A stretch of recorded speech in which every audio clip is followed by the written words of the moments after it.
الحمد لله والصلاة والسلام على رسول الله. برادر سوال نمودند که بارک الله فیکم،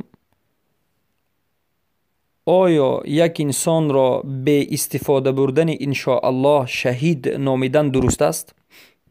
یعنی یک کسی که در راه الله فوتیده است، آیا ما می توانیم بگوییم که این شهید است و الله نگوییم؟ البته عقیده اهل سنت در جماعت این است که مسئله شهادت این مسئله غیب است و تنها الله می داند که کدام از انسان‌هایی که در دفاع اسلام وفات کرده است شهید است و کدام از اون شهید نیست. پس وقتی که مسئله غیبی شد، هیچ کسی نمی تواند بگوید که یک فلان انسان معین شهید است.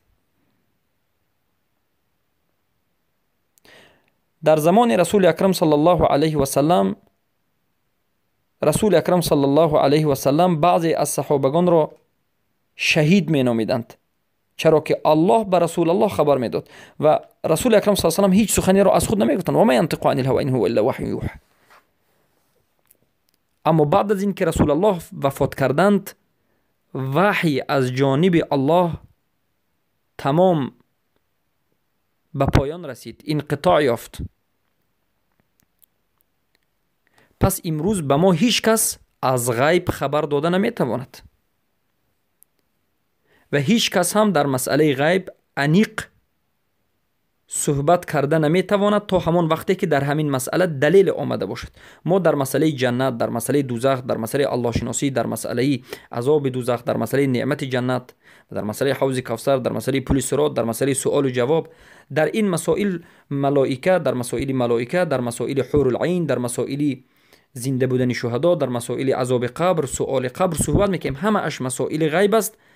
برای چی صحبت بکنیم؟ برای اینکه به قرآن و سنت نص صحیح صریح ثابت شده است.